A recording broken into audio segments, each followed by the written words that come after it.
Son las 8 de la tarde, una hora menos en las Islas Canarias. Sean muy bienvenidos a la redacción abierta en el Toro Televisión, donde estamos ya listos para ofrecerles la información, enmarcar la información, opinar sobre la información con dos criterios básicos, el del rigor y el de la valentía, y en un ambiente general en el que manda la libertad, porque de otro modo no sabemos entender un medio de comunicación. Vamos a empezar hablando de Putin. ¿Qué pretende Putin? En Azerbaiyán se quejan de que un misil ruso derribó un avión comercial de las líneas aéreas de allí. En el Báltico se quejan varios países ribereños del Báltico, especialmente Finlandia, porque eso que llaman la flota fantasma rusa ha cortado servicios eléctricos y de Internet entre Finlandia y Estonia. El mes pasado fue entre Escandinavia y Alemania y, en fin, da la sensación de que está embravecido Vladimir Putin. De todo ello quiero hablar con don Gustavo de Arístegui, diplomático, que ya nos está escuchando. Muy buenas tardes, don Gustavo, y gracias por atendernos. Le deseo, antes de que se me olvide, un feliz 2025. Muchísimas gracias, don Javier. Lo mismo te deseo a ti y a todo tu equipo espléndido.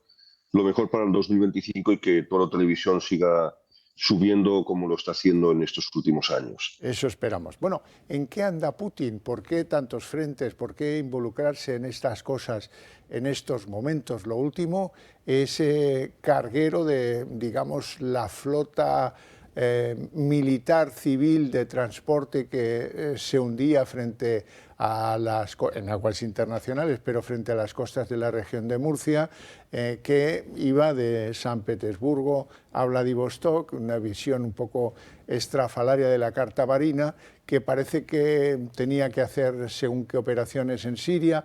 Todo esto, ¿qué le dice? Bueno, esto todo forma parte de lo que los expertos llaman la guerra gris. La guerra gris es una parte de la guerra híbrida. La guerra híbrida es eh, la combinación de la guerra convencional con la guerra de guerrillas, con la compra de voluntades, con el soborno, la desinformación, la manipulación, eh, el, el, eh, el constante acoso a adversarios críticos internos y externos, la utilización agresiva de los servicios de inteligencia, el ciberterrorismo, los ciberataques, la ciberguerra. Pero además hay una parte muy especial de la guerra gris, que es el sabotaje y la simulación de accidentes, incluso las operaciones de bandera falsa. Aquí tenemos dos cosas distintas. Una son las operaciones de sabotaje, que claramente las que están en el Báltico así son. La ministra de Estonia, la ministra de Defensa de Estonia, esta mañana en la BBC lo dijo de una manera inequívoca. Cuando pasa una vez, uno puede pensar que es un accidente.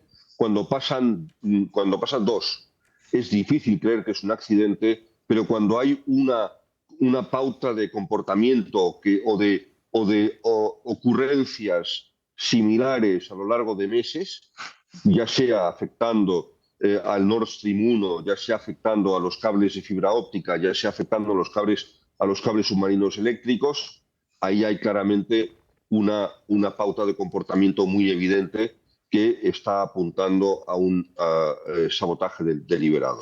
Causa unos daños realmente extraordinarios, porque todo el tráfico tiene que derivarse por otros cables, esos cables están saturados de información porque todos tienen una capacidad determinada, y rehacer estas infraestructuras cuesta muchísimo dinero y muchísimo trabajo.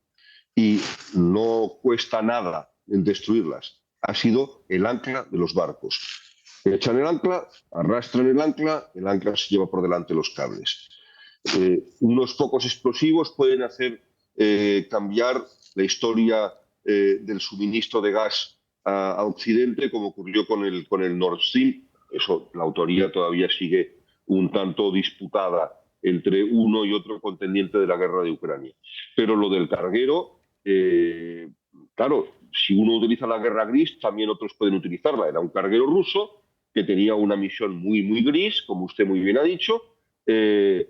¿Cómo se va desde San Petersburgo a Vladivostok por el Mediterráneo. En fin, sobre todo, bueno, habrá que ver si además es un carguero que tiene capacidad para pasar por el canal de Suez. Y va a Siria. Sabemos que Rusia tiene unos intereses muy precisos en Siria. Está luchando en este momento para mantener sus posiciones importantísimas en aquel territorio. No olvidemos que Rusia es un país que tiene unos accesos a aguas internacionales muy limitados. El puerto de Murmansk, la base militar del norte, está congelada buena parte del año y las bases del Báltico concentradas en torno a San Petersburgo está rodeada de enemigos. Están los países bálticos, está Finlandia, que ahora es OTAN, está Suecia, que ahora es OTAN, está Noruega, que siempre lo ha sido, está Polonia, que es OTAN, está Alemania, que es OTAN, está Dinamarca, que es OTAN, después está Bélgica, cuando ya se pasa al Mar del Norte, y Reino Unido, Francia, España, etc. Cuando se sale de la base de Murmansk en el océano Ártico, necesariamente tiene que pasar por la parte noruega del norte extremo del continente. Por lo tanto, ahí ya hay control de la OTAN también. Y la otra salida que tienen al mar es Vladivostok, obviamente. No olvidemos que la flota del Mar Negro está en Crimea, está en el Mar Negro, tiene que pasar por el estrecho de Dardanelos, controlado por Turquía, entrar en el Mar de Mármara y después ya salir al Mediterráneo, donde entra directamente en aguas territoriales griegas, porque las islas griegas están pegadas a la costa turca. Y después ya está otra vez Grecia, Italia, Francia, España, etc. Con lo cual, la presencia de Rusia en Siria es fundamental. El tener allí unas bases es esencial. Este carguero podía estar llevando cualquier cosa, armas, explosivos, vituallas, incluso tropas o mercenarios. Cualquier cosa puede ocurrir. En consecuencia, estamos en una nueva etapa de lo que podíamos denominar la extrema volatilidad. No sabemos muy bien cómo pueden acabar algunos incidentes con apariencia de ser menores, que si acaban escalando pueden tener consecuencias extremadamente graves.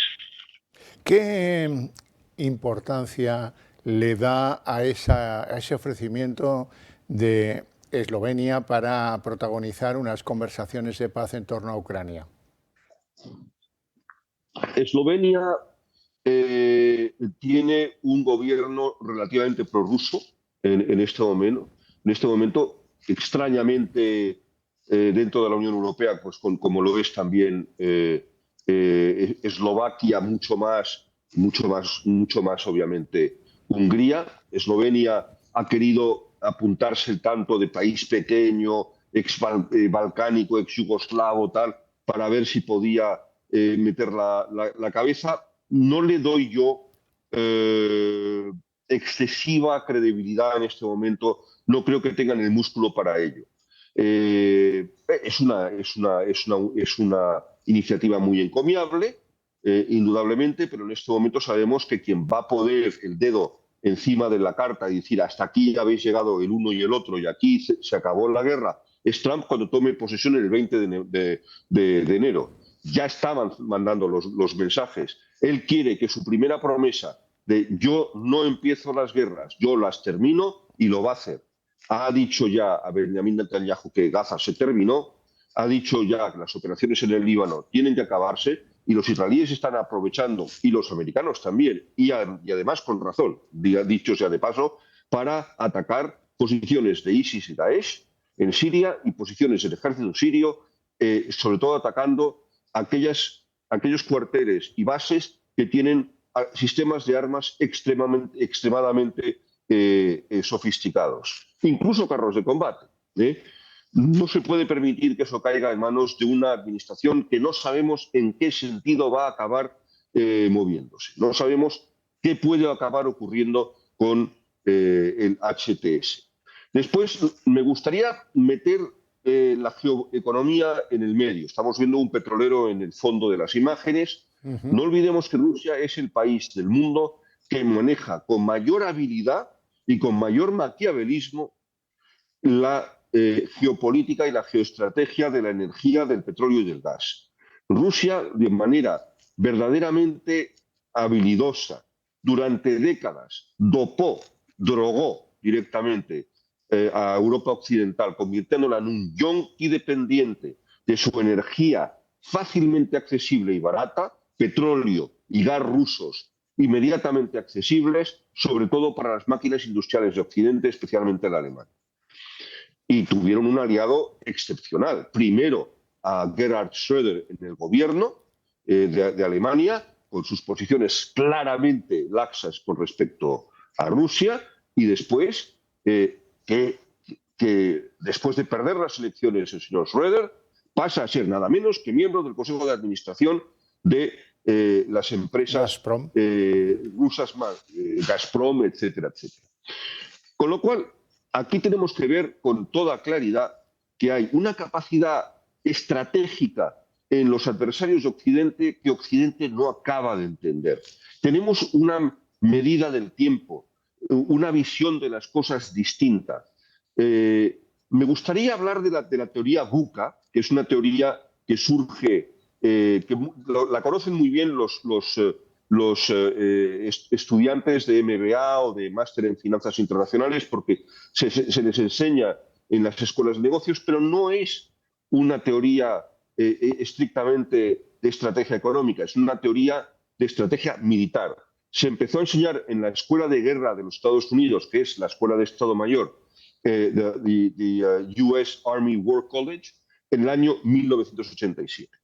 Y ahí los dos teóricos que la inventan, que son Warren Spenning y Burt Nanus, empezaron a explicar a los futuros líderes de las Fuerzas Armadas de los Estados Unidos cómo era necesario saber adelantarse, adaptarse y reaccionar a las situaciones de volatilidad, de incertidumbre, de complejidad y de ambigüedad, que eso es lo que significa VUCA en sus siglas en inglés. Pues hoy estamos en una situación VUCA. Dice los expertos, John Schumo, por ejemplo, el periodista de la CNN, que es un hombre muy prestigioso en el ámbito es el corresponsal jefe de Seguridad Nacional de la CNN. No soy el mayor fanático de la CNN en algunos aspectos de su línea editorial, pero Schuto es un hombre serio. Y dice que estamos en una situación comparable a 1939.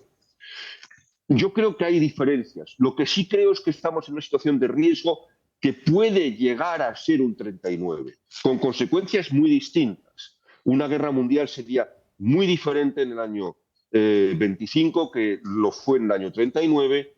No olvidemos que la capacidad destructiva de la humanidad es millones de veces superior a la que lo era en el 39, ya de por sí, causando las decenas y decenas y decenas de millones de muertos de la Gran Guerra del 39 al 45, pero estamos en un momento en que cualquiera de las chispas que estamos viendo, los conflictos que estamos describiendo en diferentes partes y esquinas del mundo pueden tener consecuencias potencialmente devastadoras. Depende de cómo termine la negociación en Ucrania, depende de cómo avance las cuestiones en Siria, depende de cómo reaccione Irán a la pérdida de su influencia y de su aliado en Siria, depende de cómo acaben empujando a los hutíes para que sigan bloqueando y atacando el tráfico comercial marítimo por el Mar Rojo y el Canal de Suez, que el terrorismo acabe desbordándose hacia Europa otra vez si finalmente las bases kurdas son atacadas en el noreste de Siria y acaba produciéndose una desbandada de miles de yihadistas, muchos de ellos de nacionalidades europeas. Todo esto lo vamos a ver en las primeras semanas del 25. Por lo tanto, tenemos de verdad una inquietud extrema. Don Gustavo de Aristegui, un placer enorme tenerte en el programa. No nos has hecho un pronóstico muy halagüeño para el año 2025, pero aún así, desde aquí te deseo un feliz año. Muchas gracias. Pues habrá que tomarse una buena botella de cava para olvidarse de las penas. O dos. Un abrazo, como siempre. Un abrazo muy fuerte. En Ucrania, les estábamos hablando de Ucrania, quiero que vean una imagen absolutamente definitiva, un soldado norcoreano enviado por las tropas rusas al frente ucraniano que fue detenido por los ucranianos, herido, ahora ha fallecido, dicen que a consecuencia de las heridas que ya traía desde que estuvo en el frente, pero que en cualquier caso es la prueba del 9 de que Putin está mandando tropas norcoreanas al conflicto. Bueno, pues ya entramos en un territorio pues más nuestro, más español, y atendiendo a que es una persona conocida por todos y querida por la mayor parte, vamos a preocuparnos por el estado de salud de Rafael. El cantante Rafael, de 81 años, padece un linfoma cerebral. El artista ya recibe el tratamiento específico, aunque ha suspendido los conciertos que tenía previstos en América a principios de 2025. Así lo ha hecho público su agencia de representación en redes sociales. Pero, ¿saben realmente qué es el linfoma cerebral primario? ¿En qué consiste? ¿Cuáles son los síntomas y el tratamiento? El parte indica que Rafael presenta un linfoma cerebral primario con 2 nódulos cerebrales en el hemisferio izquierdo que justifican los síntomas neurológicos que tiene. Un linfoma cerebral es un tipo de cáncer de los glóbulos blancos que afecta al principal órgano del sistema nervioso central. Se origina en el cerebro. Los linfocitos, que de forma habitual circulan por prácticamente todo el cuerpo, sin saber el motivo, se vuelven malignos y generan esas células malignas en el encéfalo o en la médula espinal. Los síntomas más frecuentes son los déficits neurológicos focales, como la pérdida de fuerza en las extremidades de un lado, trastornos del lenguaje o de la visión. También cambios en el carácter y en el comportamiento habitual, o por ejemplo el aumento de la presión intracraneal con síntomas como el dolor de cabeza, con vómitos intensos y visión borrosa. No existe un único tratamiento frente a esta enfermedad y son los médicos los que, dependiendo de las características del paciente, decidirán qué camino tomar. Para combatir este tipo de linfomas, los más frecuentes son la quimioterapia, la radioterapia, la terapia dirigida, la inmunoterapia y también el trasplante de células madre. Una situación complicada por la que atraviesa el cantante y por lo que le deseamos todo lo mejor para él y su familia.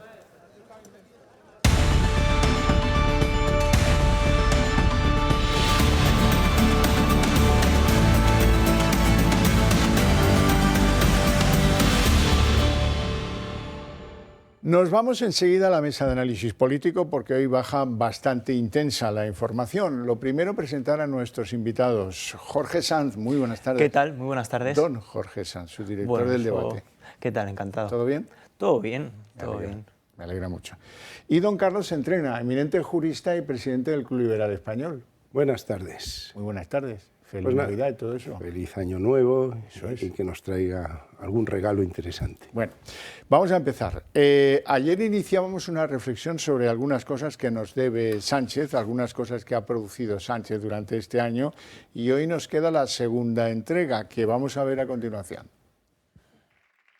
La imputación de su esposa, la del fiscal general del Estado y la de muchos de su equipo en la trama Koldo no es lo único que ha marcado este año para Sánchez, y menos para los españoles. Empezando por la economía. Sánchez ha incumplido con el reparto de los fondos europeos. A mes de octubre de este año solo se habían desembolsado apenas el 16,7%. Otro de los desaires se refiere a su promesa de agilizar la regularización de casi 1 millón de inmigrantes. Mientras tanto, sigue sin llegar a un acuerdo con la oposición para un reparto equitativo de menas y calla sobre los cerca de 60.000 ilegales que en el último año han llegado a las costas españolas. Nadie olvida tampoco sus maniobras al frente del Tribunal Constitucional para que ninguno de los encausados por los ERE de Andalucía pase a cumplir condena. 7 de los 8 exaltos cargos socialistas condenados ni están en la cárcel ni se les espera. Con el cierre del curso son muchos los que tiran también de hemeroteca para recordar la amplia cantidad de titulares que el presidente y los suyos nos dejan, sobre todo en materia de internacional. A su cierre de filas en torno a Marruecos, aceptando la entrega del Sáhara, Sánchez provocó con su decisión una crisis diplomática con Argelia que aún no se ha superado. Otra de ellas es la que concierne a Argentina. Digo,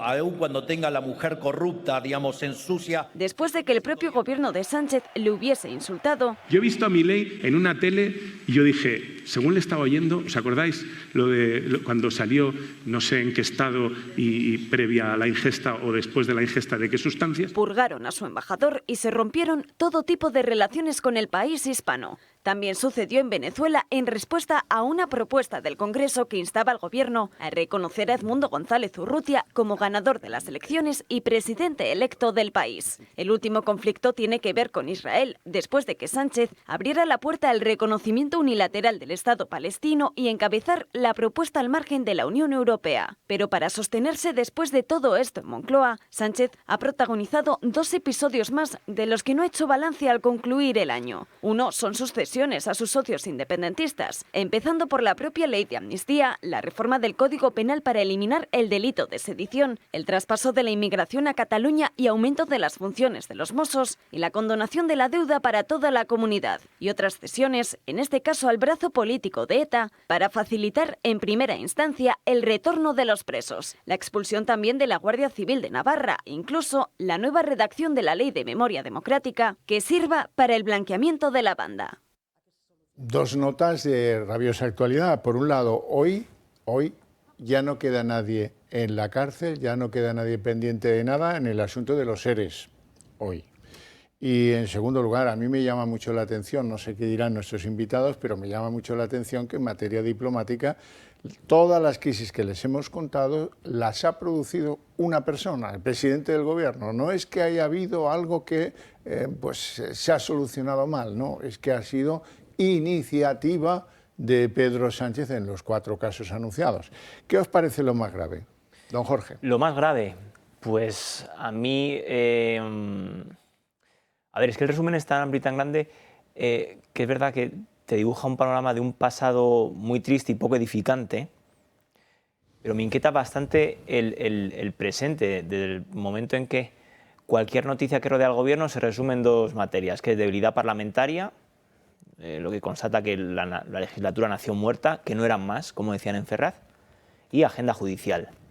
Creo que mientras el mundo está debatiéndose en cuestiones de energía, inteligencia artificial, soberanía financiera, nosotros estamos perdidos en unas materias. Bueno, nos han garantizado para este año que empieza en torno a 170, 180 actos con motivo del 50 aniversario de la muerte de Franco. Hombre, yo de mi país me esperaría otra cosa. Francamente, yo, como ciudadano común que pone parte del bote para que esto salga adelante, preferiría que mi dinero, mi tiempo y mis recursos se fueran en ganar el presente y no en reescribir o en resobar el futuro, ¿no? Porque ves países que ponen satélites en órbita, ves países que inventan vacunas y aquí en el nuestro estamos removiendo huesos continuamente. Es agotador. Don Carlos. Sí. Sí, efectivamente, el personalismo es muy malo en el ámbito político y bueno, yo creo que el discurso del rey lo dijo muy claro, ¿no? Hay que observar el bien común, hay que perseguir, hay que ser consciente del bien común.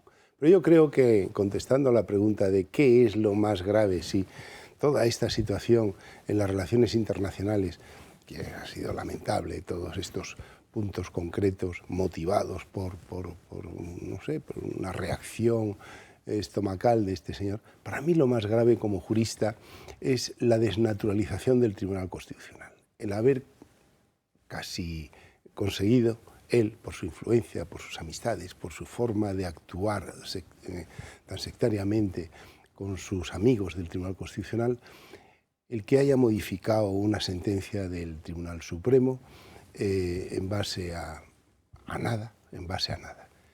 Si este señor tiene el gobierno, pues que hubiera indultado a sus amigos de los ERES, a los autores de los ERES, los condenados por los ERES, pues que los hubiera indultado con todo valor, pero no que degrade y que desnaturalice al Tribunal Constitucional, porque estas instituciones las necesita el Estado como contrapoder del poder. Si el poder, a través de aprueba una ley, no a través del Parlamento, aprueba una ley, que, pues bueno, el Tribunal Constitucional pues tiene sus funciones de ver si respeta o no respeta los derechos fundamentales, si respeta los principios y los valores de la Constitución, pero es que ya nos están moviendo, nos están haciendo fango de las instituciones y eso es muy malo en un país. Me he dado cuenta que no te he respondido yo sobre qué era lo peor. Me he ido por las ramas, pero a mí si me pides acotar una cosa y en respuesta muy breve, para mí lo peor de todo este ejercicio, de este año natural, es el deterioro de la imagen de la justicia promovida desde el propio gobierno. Desde el momento en que tú te sumas al argumentario del lawfare, desde el momento en que tú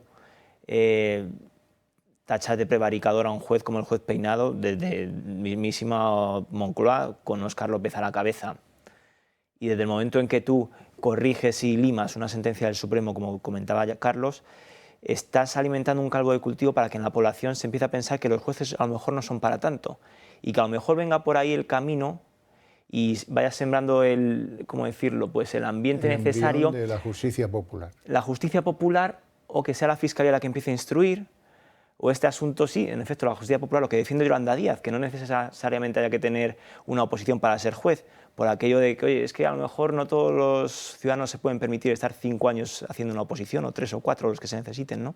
Para mí eso es lo peor, porque es muy peligroso. Pues para mí lo peor, y lamento mucho que no merezca el interés de los discursos navideños de nuestros líderes políticos en general, tampoco del rey, es que en este año hemos perdido cuota de libertad los españoles. Los españoles nos movemos a final del 2024 en un ámbito de libertades más constreñido de lo que era en el año 23. Y esto pues parece que le preocupa a unos pocos, parece que no es una cosa que perciban, pues sí, lo es. Hombre, y tan grave porque el constitucionalismo, los que nos gusta leer la historia de España del siglo XIX desde la Constitución de 1812, es muy interesante. Es una historia no de aprobar un texto, del reconocimiento de los derechos y libertades de la persona que ha aparecido en cada una de las constituciones, algunas con un sesgo, otros con otros, ¿no? Pero desde la Constitución de 1812, que España, los españoles, pues se les reconoció la condición de ciudadano y no de súbdito que no podía pertenecer a la corona ni al rey. Hombre, eso es muy importante. La cantidad de muertos que ha habido, las luchas, las manifestaciones constantemente por conseguir una constitución que nos reconozca derechos y libertades. Y no solo el reconocimiento, sino tener un sistema jurídico, judicial, que nos proteja, porque pues, se puede bla, bla, bla, bla, pues como hace el presidente en el ámbito económico y su triunfalismo, y de lo bien, que lo grandes que somos, bla, bla, bla, bla. No, no, no. Hace falta decir las cosas, hacerlas y luego garantizarlas a través de la justicia. Eso es muy importante. Claro, y hemos perdido, como bien decías, libertad. Y encima ahora vienen con esta amenaza de lo que llama ¿cómo le llama? La regeneración democrática, ¿no? Reducir la libertad de expresión y reducir la independencia de los jueces. Hay que perseguir a estos señores, a los periodistas, a los jueces, pues porque no hacen lo que yo quiero. Hombre, eso no es así. Y para eso ha sido un ingrediente fundamental la colonización de instituciones, porque claro, de donde veníamos, que era de poderes independientes, a donde vamos, que son a poderes pues colonizados por Moncloa, lo que se lleva por el camino es la libertad de los españoles. Jorge. Y que una cosa no se entiende sin la otra. Yo creo que el ejemplo más paradigmático de esto es el asunto de la Fiscalía. Todo lo que está ocurriendo con la filtración de los datos fiscales del novio de Ayuso parte de un pecado original, y que es poner a un militante, cuando no simpatizante, abierto y declarado del Partido Socialista al frente de la Fiscalía General del Estado. Hubo un pecado original, que era poner a Dolores Delgado, que no se puede ser ministro por la mañana y fiscal general del Estado por la tarde, pero con Álvaro García Ortiz ha dado una vuelta de tuerca más a este asunto, porque él ni tiene la trayectoria jurídica que merece el cargo, ni tiene la presunta independencia que merece el cargo, desde el momento en que hay fotografías fácilmente accesibles a cualquiera a través de Google, de este hombre participando de un mitin del PSOE gallego, bueno, de un mitin o de unas conferencias, jornadas, ¿no? Entonces, cuando tú tienes tan colonizada una institución como la Fiscalía General del Estado, por poner un ejemplo, que hay muchas más, la tienes tan colonizada hasta el punto de tener a un simpatizante dentro de ella, pues te puede ocurrir que seas el novio de Isabel Díaz Ayuso, al que nadie conocía. Yo personalmente, yo trabajo en periódicos y yo no sabía ni que Isabel Díaz Ayuso tenía novio, ni sabía cómo se llamaba. Lo conocí a través de la cadena SER y El Plural y todo este tipo de filtraciones que se produjeron después y que se están investigando, ¿no? Genera una sensación de indefensión muy poderosa, porque ¿quién te dice a ti, Xavier, que no dices algo incómodo que resulta desfavorable al gobierno? Y dicen, pues vamos a buscarle a Xavier entre las notas del segundo debut. Sí, Estamos como muy expuestos. Sí, porque las de patrimonio ya les digo yo que no merece la pena que busque mucho, la verdad. Signo de cómo están las cosas. Hoy hemos conocido del Ministerio de Exteriores, de su titular, José Manuel Álvarez, que el gobierno se arrodilla y quiere conciliar con Maduro.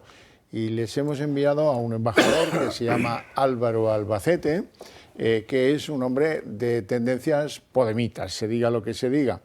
Y al mismo tiempo, pues Maduro aprovecha la circunstancia, estará encantado con este embajador y parece que están estudiando pedir la extradición de una venezolana que reside en España, Denira Figuera.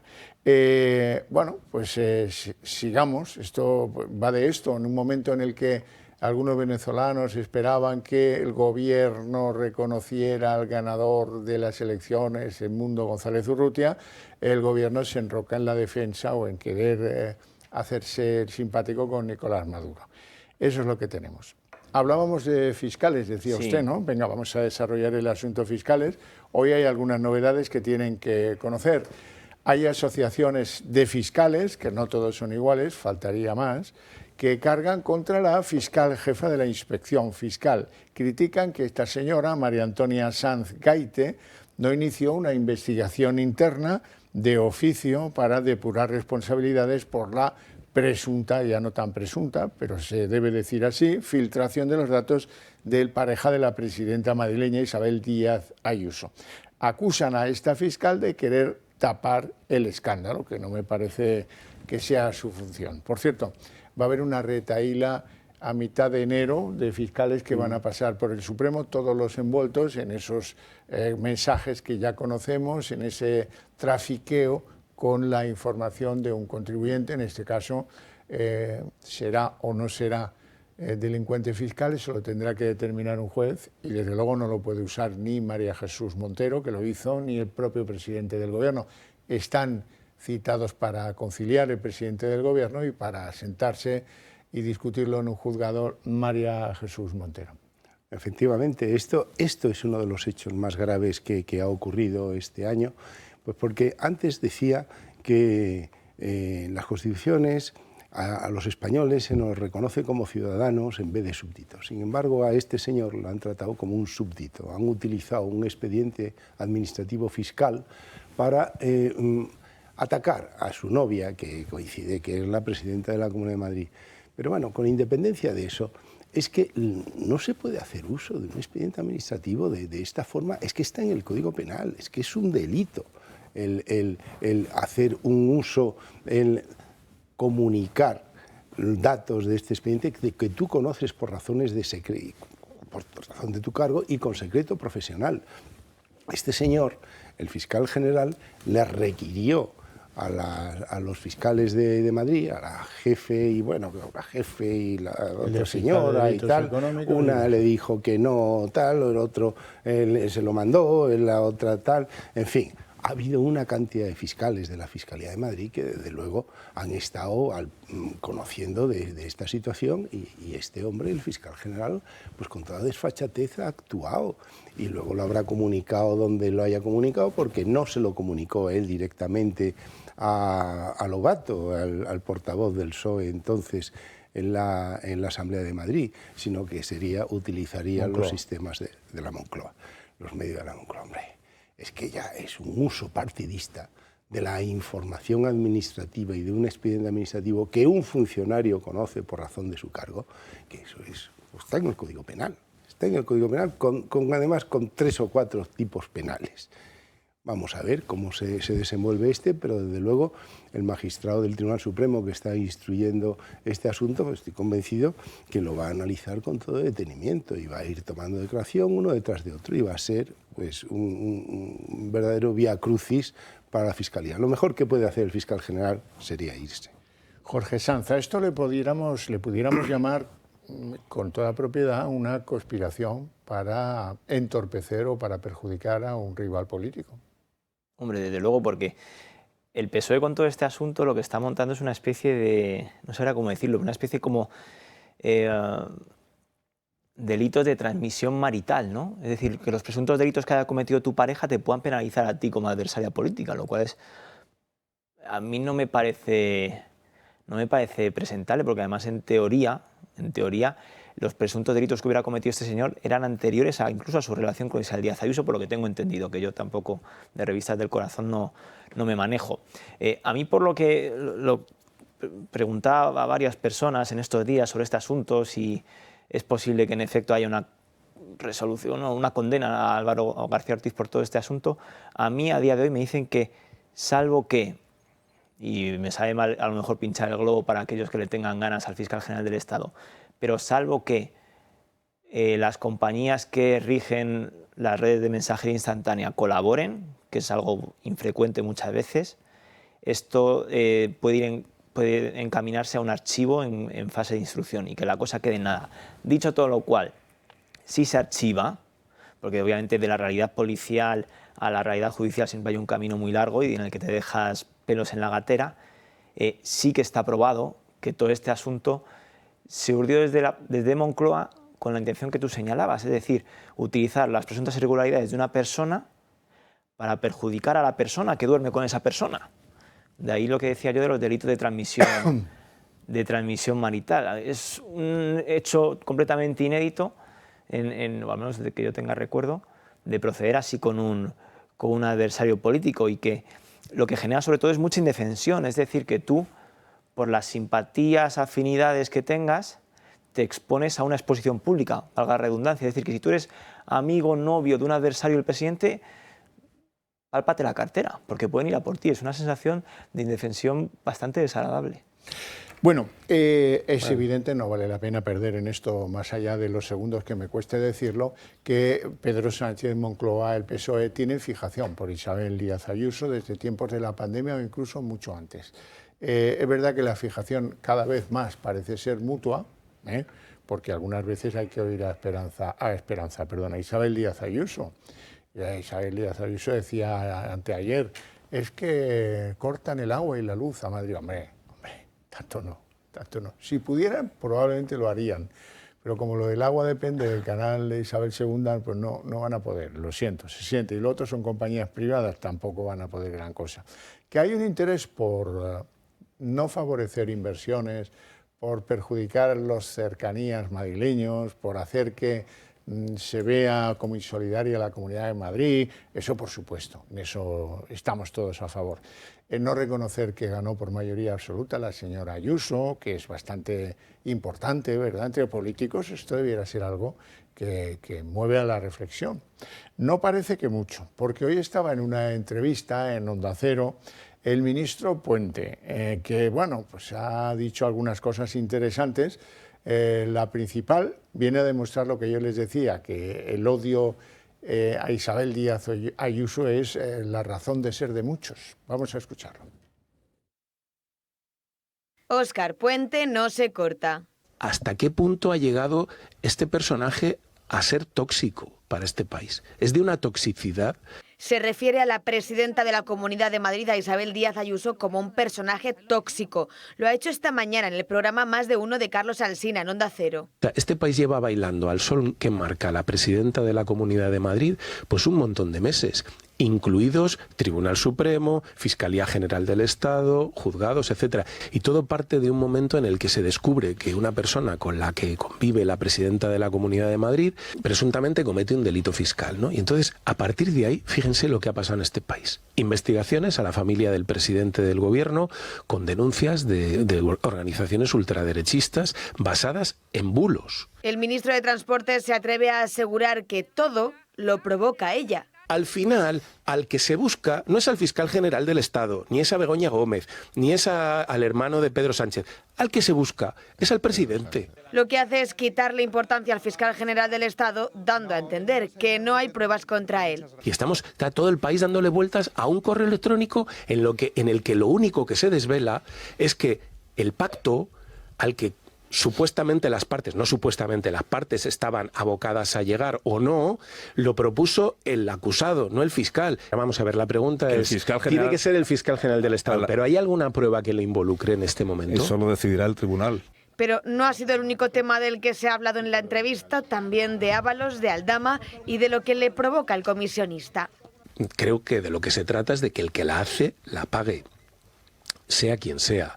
Si José Luis la ha hecho, pues lo siento, que la pague. Lo siento, lo digo además con dolor de mi corazón por lo mucho que le he apreciado, ¿no? No doy por probado lo de que las mascarillas ha habido. Sí digo que ahí parece que hay indicios más sólidos y que lo otro, pues sinceramente, hasta ahora, de lo que se ha aportado, yo tengo mis dudas de que ese relato sea un relato de buena fe. Yo he escuchado a Aldama hablar y francamente, o sea, qué sujeto, ¿no? Que eso se nos haya acercado. Es que no doy crédito. Y cuando lo he visto, se me ha revuelto el estómago. No puedo decir otra cosa. Un malestar en el estómago que al ministro Óscar Puente solo se le pone con los problemas de otros, porque ellos, tener, parece que no tienen ninguno. Este personaje tiene una doble vara de medir, es obvio, ¿no? Fíjate, han removido el Supremo y el no sé qué, y lo que ha hecho Sánchez con el instructor del caso de su esposa, y lo que ha hecho el PSOE en tantas y tantas las cosas, eso no es, desde su punto de vista, un signo de lo que no debe hacerse, en política por lo menos. No se reconoce nada. Por cierto, es abogado este personaje. Oye, vamos a ver, todos los pactos a los que se llegue o no con la agencia tributaria los tiene que proponer la parte. Solo faltaría que fuera el de la agencia tributaria o el fiscal el que fueran a ver al contribuyente y decirle, bueno, mira, oye, si algunos ha habido en la historia, ¿eh? Algún abogado conocemos usted y yo que se dedicaba profesionalmente a esto. Pero, hombre, a ver, no, la propuesta salió, claro que salió. ¿De quién iba a salir si no? Pero qué doble vara de medir, Dios mío.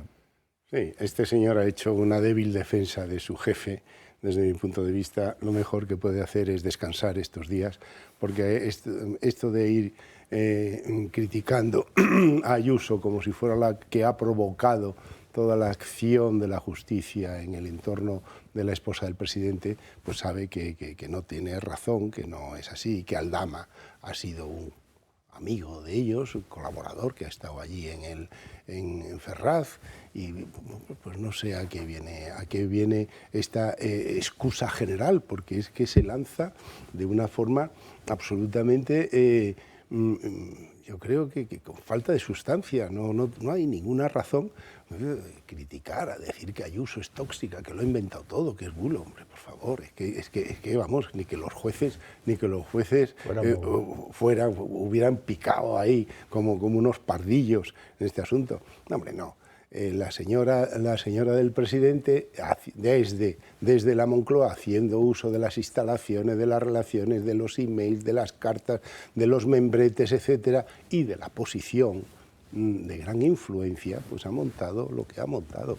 Y ya está, y ya dirá la justicia si eso es delito o no es delito, o simplemente le tendremos que dar un abucheo en cualquier momento, darle uno y ya está. Pero hombre, el intentar embarrar a la señora Ayuso con esto, yo creo que no tiene, porque ella no ha creado esa situación desde la Moncloa. Abucheos los que se está llevando Pedro Sánchez, que ha cogido unos días de asueto, que está en la nieve, cerca de Cerler, en un hotel muy conocido, muy famoso allí, que cuando sale por el pueblo la gente le dice cosas. El pueblo, por cierto, de Barrabés, ¿eh? Qué curioso todo. Don Jorge. Bueno, sobre lo que acaba de decir, bueno, lo que hemos escuchado ahí de Óscar Puente, refiriéndose al Aldama como diciendo este personaje que se nos ha acercado, como si fuera en un momento que se ha hecho... Víctor de Aldama no se les ha acercado para pedirles una foto, como me puedo acercar yo a saber si me lo encuentro por la calle y digo, nos hacemos una foto, nos tomamos aquí un vino, aquí en Modesto La Fuente, muy a gusto. No, o sea, Víctor de Aldama no se te ha acercado. Víctor de Aldama estaba en la sede de tu partido cuando las elecciones del 2019, que por cierto son las últimas que han ganado. Desde entonces todas las que han ido después, europeas, municipales y también generales, las han ido perdiendo sucesivamente.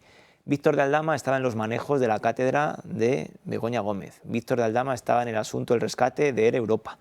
Víctor de Aldama viajaba a México con Ábalos y compañía, que no sé qué opinará de todo esto el ministro de Exteriores José Manuel Álvarez, que le suplantasen de esa manera.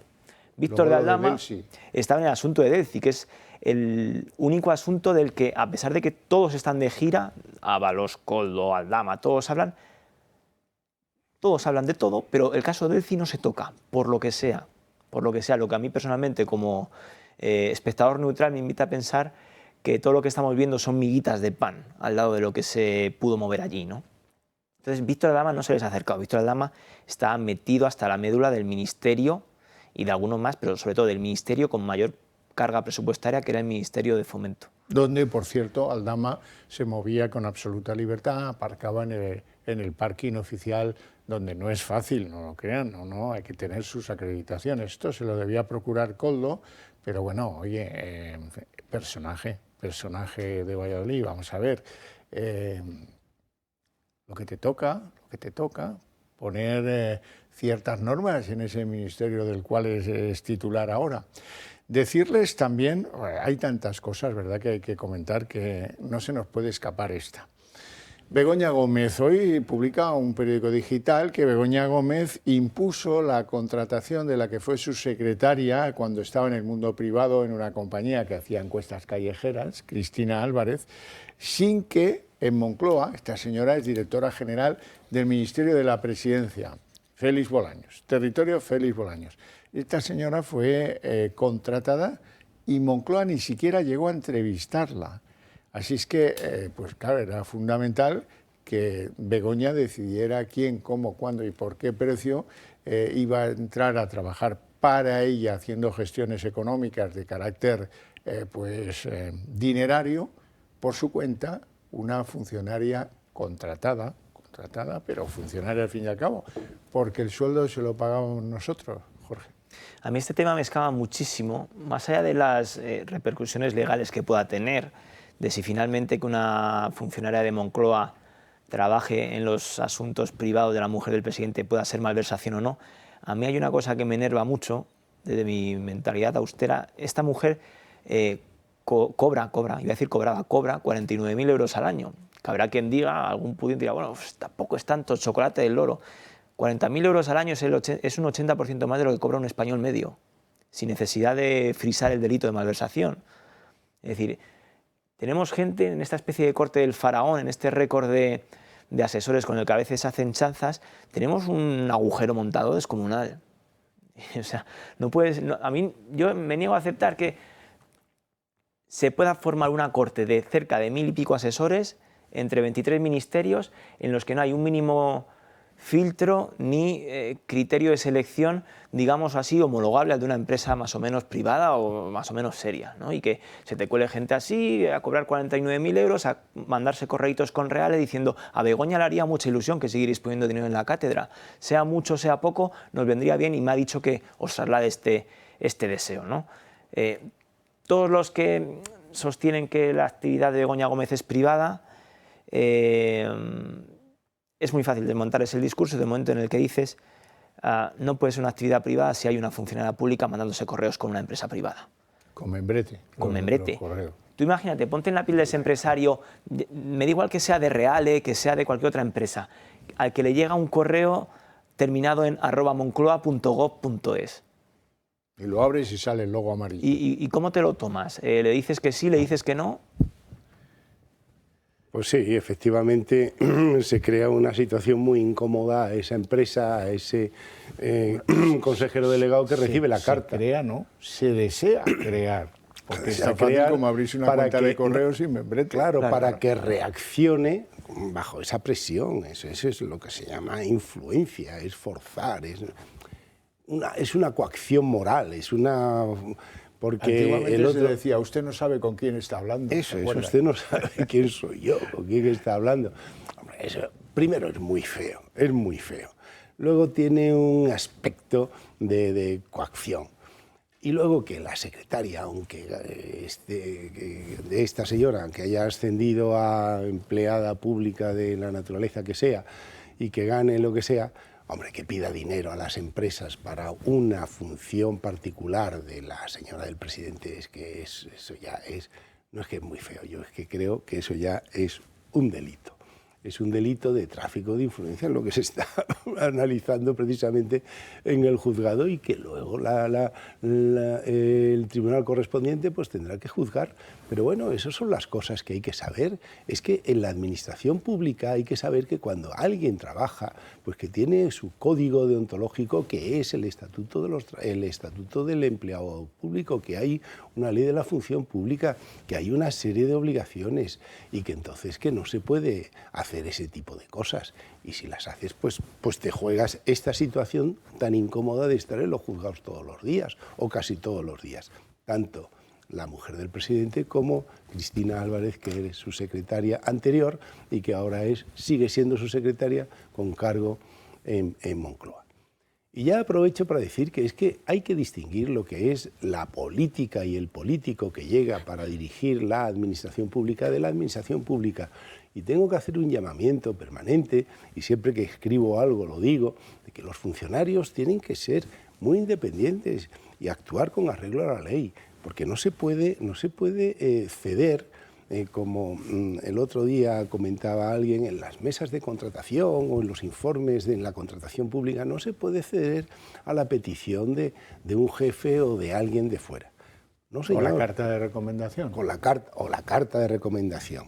No, señor, hay que ser muy independiente. Hay que saber que un funcionario en Alemania, esto se dice mucho, oye, que un funcionario lo es con carácter vitalicio y que tiene que ser especialmente cuidadoso con los intereses generales, porque para eso se le ha dado este privilegio. Allí lo analizan perfectamente. Dice, oiga, usted tiene un privilegio, eso de vivir, yo tengo mi trabajo, he ganado mi oposición y voy a trabajar aquí toda la vida, pues cumple con tu deber, que es lo que tienes que hacer.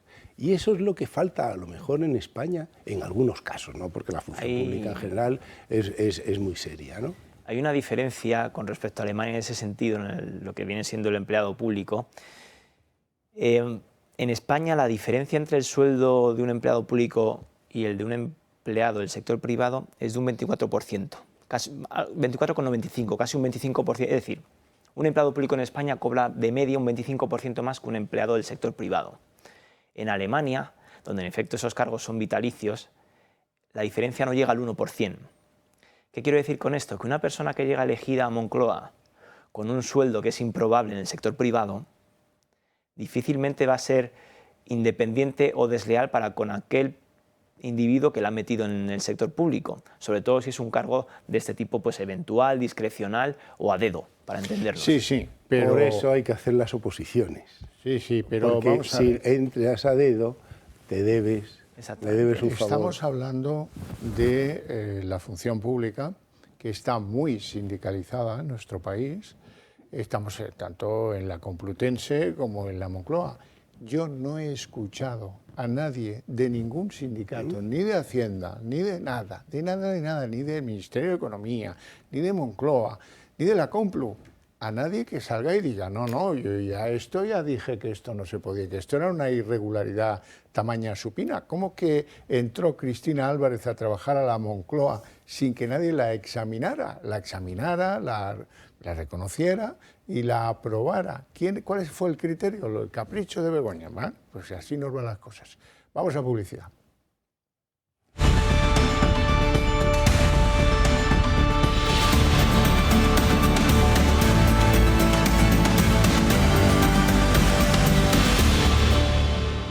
Pues atendemos dos asuntos que tienen que ver con las islas de nuestro país y luego nos someteremos a la bandeja de turrones navideños que tiene diferentes sabores. Y ya sabéis, luego lo cuento. En primer lugar, vamos a Baleares, aquí en atención a don Carlos. Hemos sabido hoy que la compra de test COVID, los llamados PCRs, os acordaréis, por cierto, hoy han salido noticias que dicen que en el mundo murieron por COVID 7 millones de personas. Y hay un informe soberbio, lo recomiendo, es muy largo, pero vale la pena, los que tengáis interés, del Congreso de los Estados Unidos, que bueno, viene a abundar en lo que ya conocemos, que fue algo que pasó en el laboratorio de Wuhan y que los chinos no han querido colaborar con la investigación. Pero bueno, que sepáis que hay quien sigue haciéndose preguntas después de los años transcurridos. En Baleares, ¿qué ha ocurrido? Pues que el gobierno entonces de Francina Armengol compró por exigencia de la trama, estos test de COVID-PCRs, a pesar de que el Constitucional consideraba nulo por unanimidad el decreto que permitía comprarlos, que no deja de ser una irregularidad administrativa, que espero que termine en algo más que una irregularidad administrativa, pero bueno. Y nos vamos al otro archipiélago, al Canario. ¿Por qué? Bueno, pues porque el gobierno de Canarias está dispuesto a llevar al Parlamento pues toda la serie de negociaciones con la trama de Ángel Víctor Torres, que es una circunstancia, me dirán ustedes, porque si quieres ir en serio, llevarlo a los tribunales de justicia, pero llevarlo al Parlamento, pues estas cosas que acaban sirviendo de poco. Y eso nos permite, ya estoy en la bandeja de turrón, luego elegís el sabor que más os guste, el duro, el blando, esas cosas, la yema. En la bandeja de turrones tengo ya también preparado algo que os va a interesar.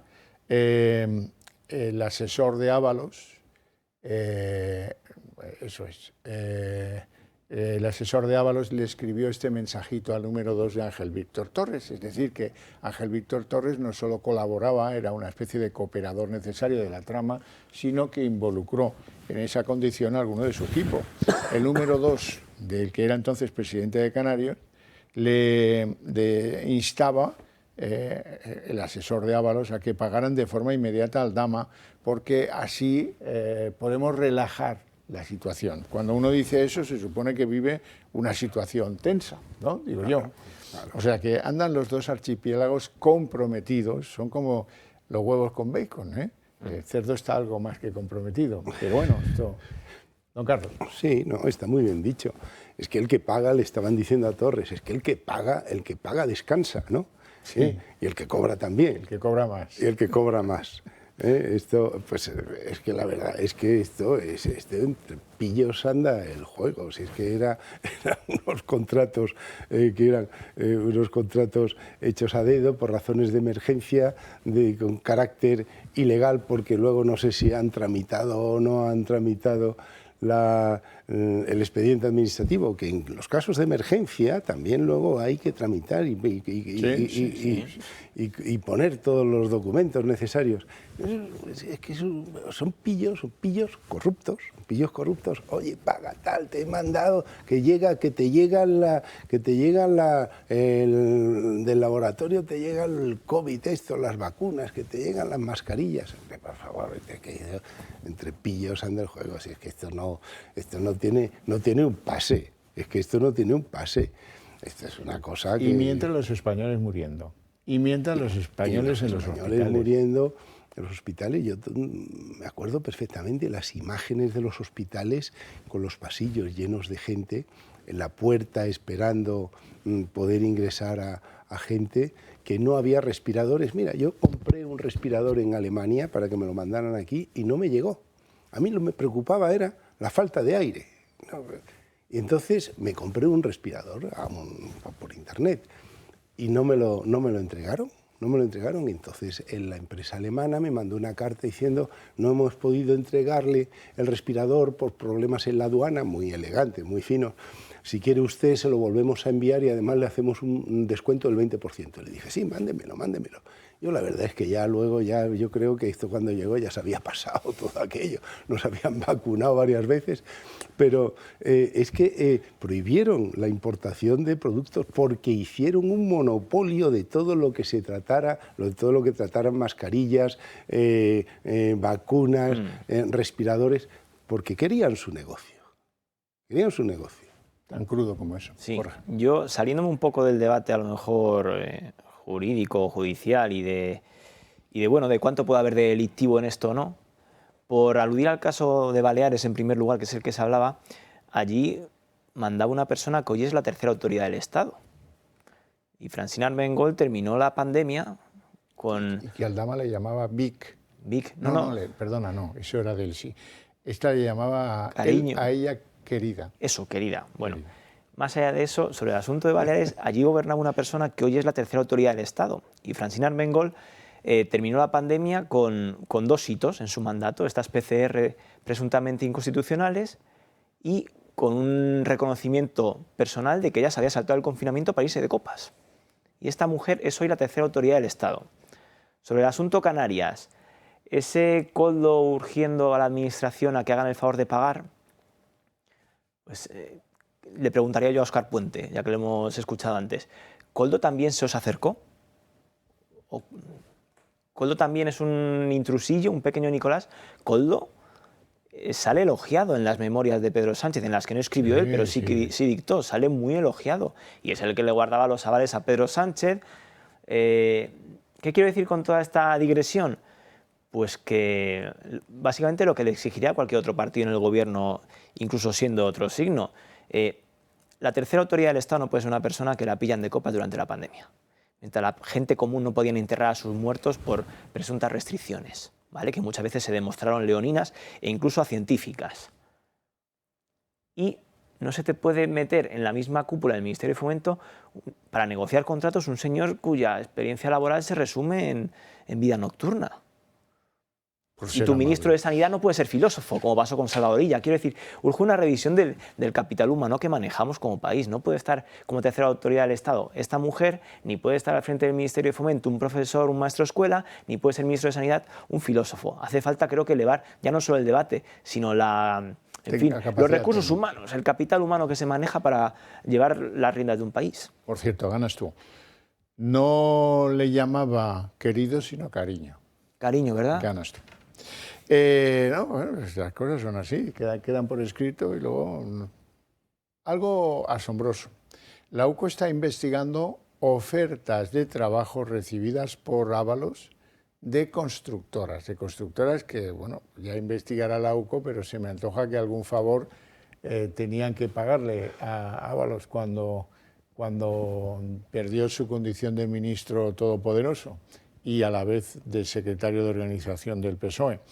Por cierto, aquí hay que decir que los trabajos de la comisión del diputado, la que tiene que conceder o no el suplicatorio, siempre se han concedido, pero bueno, oye, siempre hay una primera vez para todo. Es muy confuso, ¿eh? Vivimos en el arbitrio y los señores diputados viven en un doble o triple arbitrio.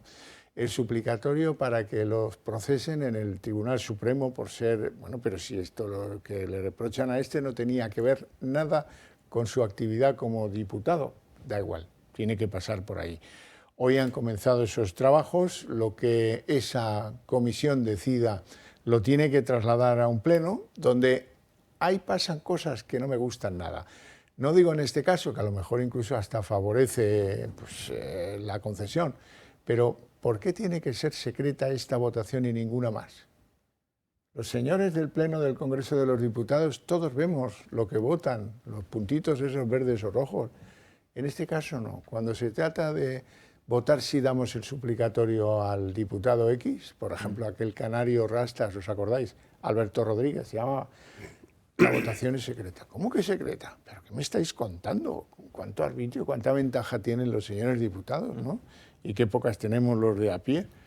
Sí, dicen que en España hay más aforados, en la legislación española, más aforados que en todos los parlamentos y en todo el resto de la legislación, de las legislaciones europeas. Eso es una cuestión que hay que repasar. Y en segundo lugar, este aforamiento, como muy bien dice Xavier, no tiene nada que ver esto con su labor de diputado. ¿A qué viene esta extraña cuestión de que no se le puede investigar por hechos que no tienen un contenido político en su labor de representación, sino que simplemente se ha aprovechado de la ley para abusar? Es muy importante los códigos éticos. El otro día la mujer de Nick Clegg, que fue viceprimer ministro inglés, que era del Partido Liberal, que luego, bueno, pues estuvo con Cameron y, bueno, pues cuando perdieron, pues ya se fue y vive en California. Esta señora, que es española, que se llama Miriam González Durández, que es de Valladolid, ha constituido en España una fundación. El otro día, por casualidad, oí una entrevista que le hacían en la radio y decía que en España es insoportable esto de la corrupción, que hay que apretar desde la sociedad civil, hay que apretar para que esto se cambie la legislación de contratos, se cambie el Código Penal, porque si hay un Código Penal rígido que tampoco exija tantas garantías, cuando hay cosas sencillas, pues hombre, hay que acortar los plazos y hay que rematar la faena, porque si no no se da ejemplaridad. Código Penal es muy importante, la transparencia, hasta en Colombia los procedimientos administrativos en la contratación pública, desde que se presenta una oferta, desde que se convoca y se presentan las ofertas, están todas colgadas en una página web o en las páginas web que sean. Tanta digitalización, venga hombre, pues vamos a avanzar en la administración, en la digitalización, vamos a ver qué es lo que pasa aquí, por lo menos que haya transparencia. Y luego la decisión, lo que sea. Dice que es que no tiene sentido la corrupción que hay en España en estas cosas que estamos viendo, y además que están implicadas también las empresas, los funcionarios, los políticos, perdón, menos los funcionarios, sobre todo los políticos que llegan al poder. Hombre, esto yo creo que ya hay que acabar con esta situación, hombre, que ya llevamos 46 años de democracia en España y que tenemos que dar un paso adelante, Yo cuando veo esta sucesión de noticias, que es lo que decía antes, las noticias en torno al gobierno se resumen en debilidad parlamentaria y agenda judicial. Yo cuando veo este chorreo de noticias, de contratos por aquí, de investigación de la UCO por allá, declaración de, pues veo ahí Aldama, bueno, en fin, esta sucesión de noticias, yo me pregunto muchas veces, ¿y el PNV qué piensa de todo esto? Y el Sumar de turno y el Podemos, porque aquí hubo una generación en torno al año 12, 13, 14, la nacida del 15M y del no hay pan para tanto chorizo. ¿Qué opina de todo esto? De que una votación sobre un aforamiento sea secreta, de que haya más aforamientos que botellines en España. ¿Qué opina la nueva política de todo este asunto? Pues ¿qué opina? Pues tan sencillo, cuando le vienen maldades y cuando a los que están con la justicia hasta aquí es de ellos, dicen no, es que hay lawfare, hay juez prevaricación, y entonces queremos que sea la Fiscalía la que instruya y queremos justicia popular. Bueno, vamos aquí casi con el turrón de salida del turrón, ¿eh? Bueno, aún nos quedan algunos trocitos. El hermano de Sánchez, que dice que se llama David Azagra, es un cachondo, o tiene un abogado del estilo Antonio Camacho, a los que habría que hacer plazas en las principales ciudades porque están defendiendo requete mal a sus clientes, o él es un cachondo. En uno de los papeles que ha sometido al tribunal que le está procesando por presunto tráfico de influencias, por beneficiarse de una situación de privilegio, lo que sea, bien, hace una referencia, dice que a él se le investiga por su libro de familia. Pero hombre, mentecato, querrás decir el de tus padres, porque el propio poco va a decir de tu relación consanguínea, ¿no? ¿No te parece? Pero bueno, oye, ¿qué quieres? Él es músico, él está en lo de Rossini y Pavarotti. ¿Qué queréis que os diga? Bueno, y luego llegamos al último turrón verdaderamente curioso. He visto miles de noticias sobre este centro, no le hemos dedicado seguramente la atención que requería. Les hablo del Centro Nacional de Investigaciones Oncológicas, un tema que debería ser absolutamente santo, un tema en el que cualquier avance va a ser el objetivo de nuestra sociedad, aplaudido por todos. ¿Ahí qué es lo que pasa? Bueno, pues que colonizado también por Pedro Sánchez, ahí aterrizó una amiga de Begoña Gómez al frente de ese centro nacional. ¿Y qué sucede ahora? Pues que los investigadores se tienen que comprar matraces ellos y pagarlos ellos porque están a dos velas, y pues este Centro Nacional de Investigaciones Oncológicas compra obras de arte, la directora ha gastado no sé cuantísimo dinero en viajes personales, y desde luego Begoña colabora con ellos en todo lo que tenga que ver con las obras de arte. María Blasco sigue en el punto de mira. En el gobierno evitan hablar del tema. De hecho, han rechazado cesarla por las informaciones que le implican en el déficit del Centro Nacional de Investigaciones Oncológicas. Fue colocada por Zapatero y hasta ahora una figura muy influyente en el mundo de la ciencia. El patronato del organismo que dirige, dependiente del gobierno, ha exigido su dimisión por la mala gestión del centro. Exigen nuevos equipos. De hecho, insisten en que solo funciona uno de los 4 microscopios confocales que tienen. Eso cuando le reprochan reprochan haber destinado más de 1 millón de euros a la compra de obras de arte y viajes a exposiciones. De hecho, ahora se conoce que hizo gasto entre el año pasado y el vigente de hasta 600.000 euros para viajes y desplazamientos del personal del centro. Incluso gastó 150.000 euros para un servicio externo de secretaría personal y su oficina de imagen. El escándalo mayor vino además hace unos días al conocerse que es patrona de la Fundación Alternativas, vinculada al Partido Socialista, y que también Begoña Gómez, la mujer del presidente, amadrinó una de sus compras de arte y obras para las que el propio centro contrató a un galerista y 2 especialistas, y cuyas nóminas conjuntas ascienden a casi los 200.000 euros anuales. El Partido Popular ya ha solicitado su comparecencia por la gestión de este ente público. Ella lo achaca todo a una campaña inaceptable en su contra. Dice que ni 1 euro del cáncer ha ido destinado a la compra de arte. Pues entonces, ¿de dónde sale todo lo que se ha gastado? Sino que de lo destinado a investigar sobre el cáncer. Bueno, no hay por dónde cogerlo.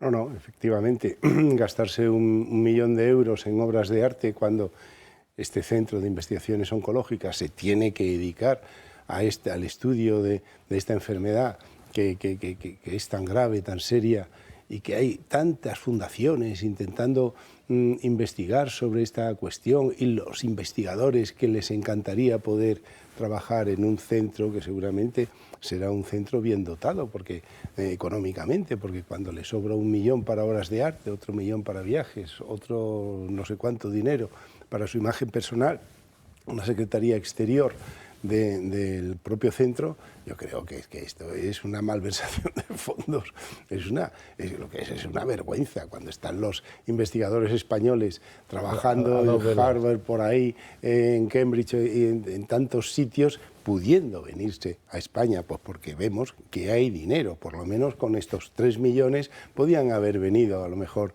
10 o 20 investigadores para ayudar y colaborar en estas investigaciones. Es que es una gestión loca, alocada. Es una barbaridad.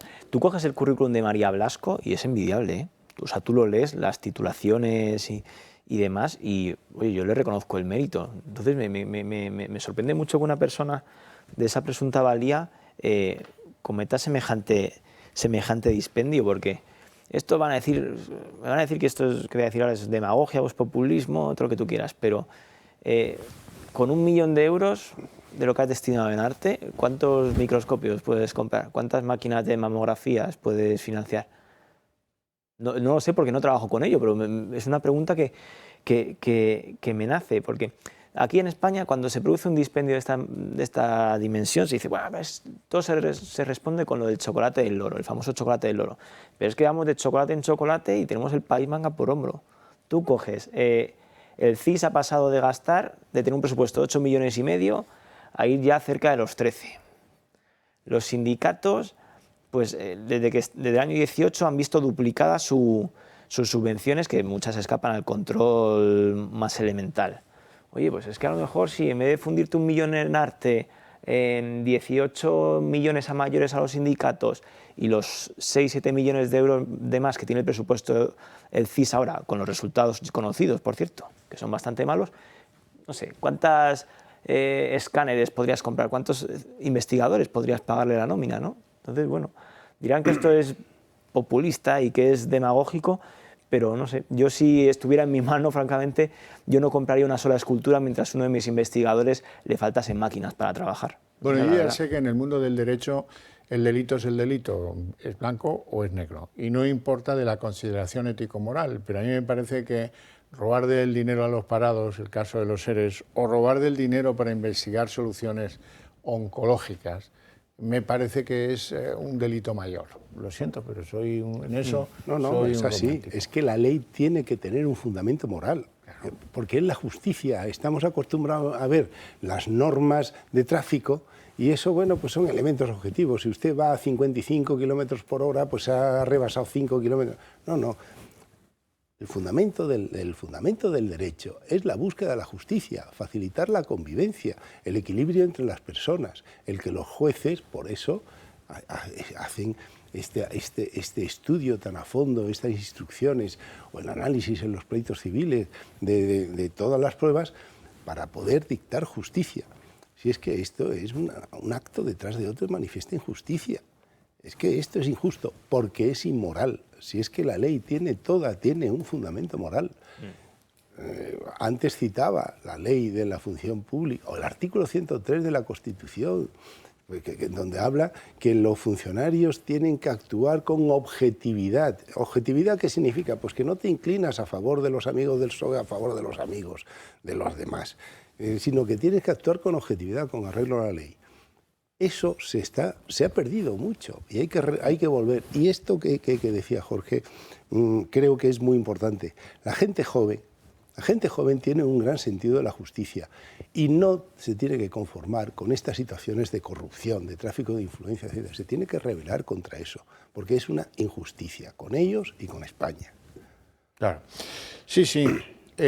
A ti, a uno o a mí, por ejemplo, me nombran director de este Centro Nacional de Investigaciones Oncológicas, para el cual no tengo la capacidad necesaria, pero imaginémoslo por un segundo. Y yo llego allí y digo, no, vamos a hacer una colección de coches antiguos de Fórmula 1 porque a mí me gusta mucho la Fórmula 1, aunque no me lleve yo dinero a mi casa por eso, ¿no? Pero estoy mal utilizando dinero que está pensado para vestir ese Centro Nacional de Investigación Oncológica en su fin, el que sea, bueno, el que no puede ser más que la investigación oncológica, obviamente.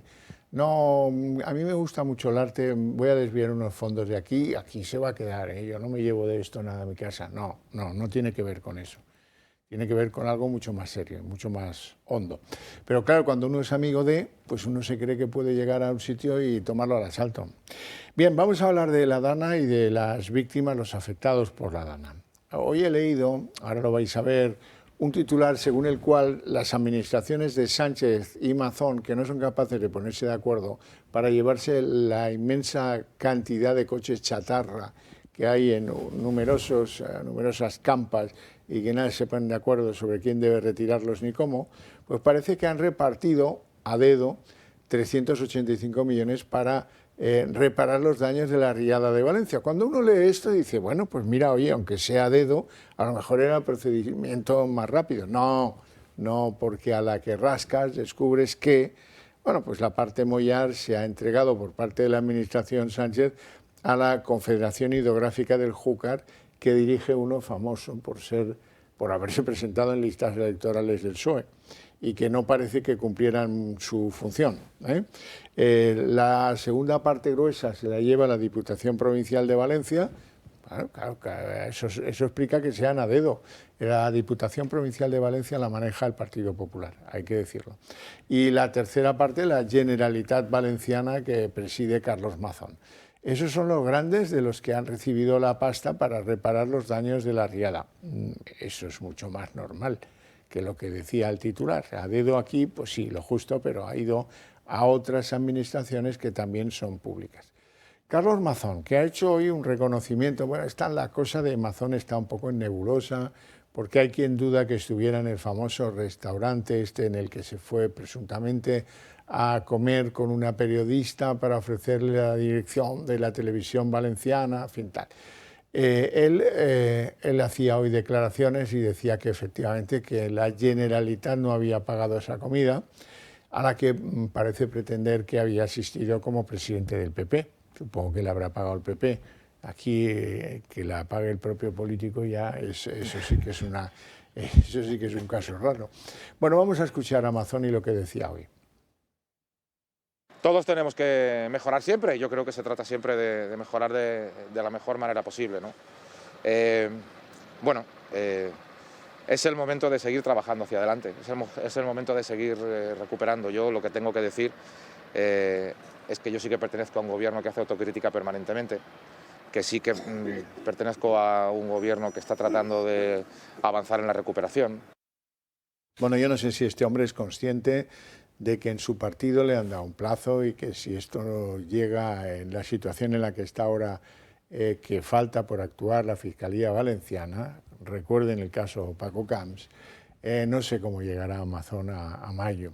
Pero en mayo se piensan sentar y tomar una decisión sobre el futuro de Mazón dentro de las candidaturas para ser presidente o para repetir como presidente valenciano. Veremos cómo llega Mazón. Me molesta un poco que esto dependa de los barómetros de análisis de opinión de los electores, pero bueno, en cualquier caso, yo no recomendaría ese método. No lo recomendaría porque no me parece justo. Si hay que defender a Mazón será por lo que ha hecho, y si hay que destituirlo cuanto antes mejor. No dependerá de qué tal le va entonces las encuestas y en función a eso nos mojamos o no nos mojamos. No. Pero bueno, a ver, los partidos al final son máquinas de obtención de poder, y mientras las encuestas te den, puedes poner a Eduardo Manos Tijeras en las listas porque te lo van a aguantar. Es triste decirlo, pero es así. Los partidos lo que buscan es victorias electorales, y si las encuestas te dicen que con ese candidato que tienes, a pesar de la historia que le auspicia, te puede ganar las elecciones, pues lo vas a mantener. Es así de triste. Yo en Carlos Mazón le veo, y es que le veo la derrota en los ojos. O sea, no electoral, que eso ya el tiempo lo dirá, sino la derrota de un hombre que cuando estaba cayendo en tu comunidad autónoma la mayor tormenta seguramente de que hay registros, le pilló en una comida, digamos, inoportuna, y que su responsable de emergencias, la que él nombró, no eran cargos heredados, la que él nombró, desconocía que podía mandar alertas a los teléfonos móviles, hasta el punto de que hubo gente que la recibió cuando ya estaba encaramada o a un árbol o a un aparato de aire acondicionado, ¿no? Y eso está en el debe de Carlos Mazón, eso es indisimulable. No sé qué dirán las encuestas internas o externas del PP, no sé cómo de carisma irá o de popularidad irá Carlos Mazón, pero eso lo va a llevar en la mochila toda la vida. Que mientras en su comunidad estaba cayendo la mayor tormenta de la historia, él estaba comiendo y su responsable de emergencia no sabía que podía mandar mensajes a los móviles. Sí, Carlos. es una lástima lo que ha ocurrido, es una lástima que no se haya previsto, es una lástima la catástrofe ocurrida en Valencia, y la verdad es que todos tenemos que estar muy pendientes de Valencia, igual que está haciendo el rey y la familia real, pues porque es una situación tan injusta que haya todavía hoy garajes llenos de agua, con los coches ahí tirados. Es intolerable. El 25% de los garajes, dicen que hemos conseguido vaciar el 75%, más o menos, de los garajes, pero quedan el 25% todavía, hombre. Pero que estamos en Europa, que estamos en el siglo XXI, que hay una cantidad de medios militares y medios de 2 todo meses tipo. se cumple el domingo, 2 meses, hombre, 2 meses. 2 meses. Que no hay derecho. Esa frase de no hay derecho es que lo que es una vergüenza, que no haya nervio para arreglar esto. Yo creo que esto se equivocó este hombre Mazón el primer día, porque el competente era el ministro del Interior, es decir, era el gobierno, por la Ley de Seguridad Ciudadana. Es que lo dice clarísimo. Había afectado esta dana, esta gota fría a más de una comunidad autónoma. Aquello fue un desastre terrible, y la competencia era directa del gobierno. Pero el gobierno no quiso, por razones de táctica política, y quiso dejarlo allí a ver si el hombre se cocía en la salsa en el barro. Y todo deriva de una inmoralidad en el fondo. Uno que quería, no sé qué tenía que ocultar, lo que estamos hablando de la comida, y el otro que lo vio débil le dijo, pues mira, ahora yo te voy a ayudar, pero si me lo pides tal, te ayudo, y se quitó el follón de encima. Oye, que hay 222 muertos. Es que con el COVID hubo 130.000 muertos en España. Es que bueno, pero es que estamos en Europa, que somos un país en el siglo XXI, que, hombre, con un determinado nivel, y tenemos que ser capaces de exigir a nuestros gestores públicos una responsabilidad, ¿no? Y que actúen con seriedad, hombre, y con buenos equipos. Yo no sé si ahora se está reparando lo que allí en Valencia, porque no he ido. No sé si se está reconstruyendo aquello, no sé cómo va. Pero que haya un 25% de los garajes, he leído hoy, todavía llenos de agua, no tiene sentido, desde mi punto de vista. Desde luego que no. Bueno, vamos a hacer una pausa de publicidad, apenas 3 minutos, y volvemos.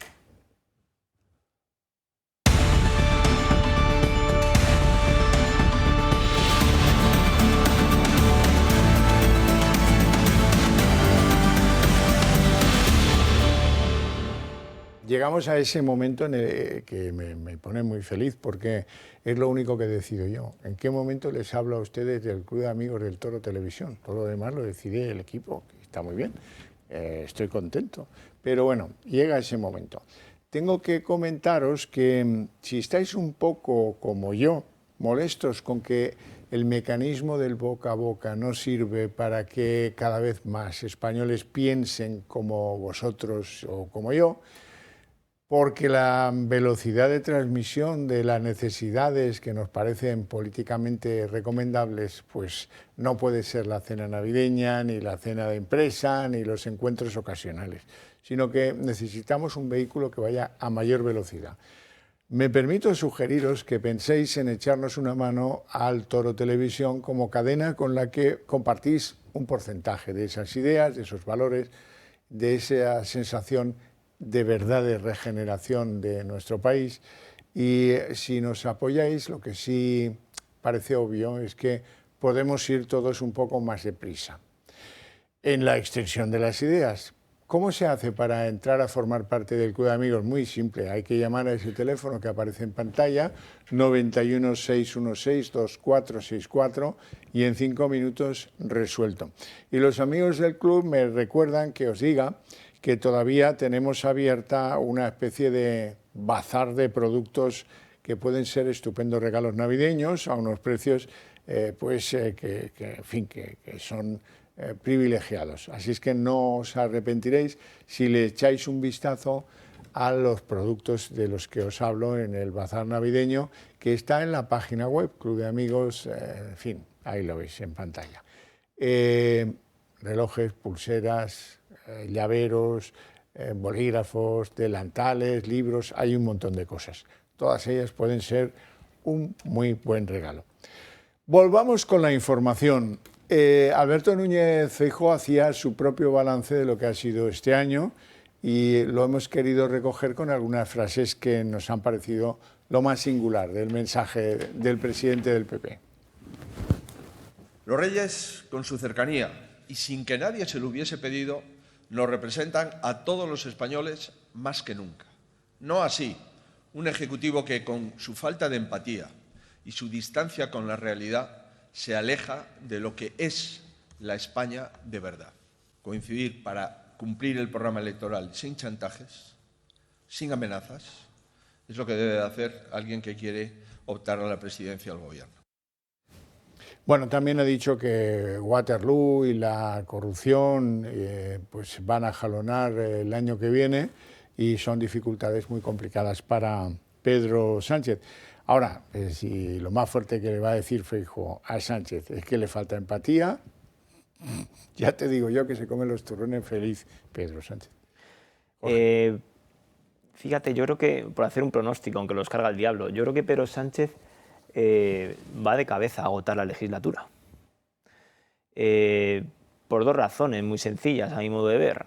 Porque las encuestas le dan todavía peor que hace un año, cuando disolvió Cortes, y por una cuestión muy sencilla de entender que se llama aforamiento, y del que ya hemos hablado.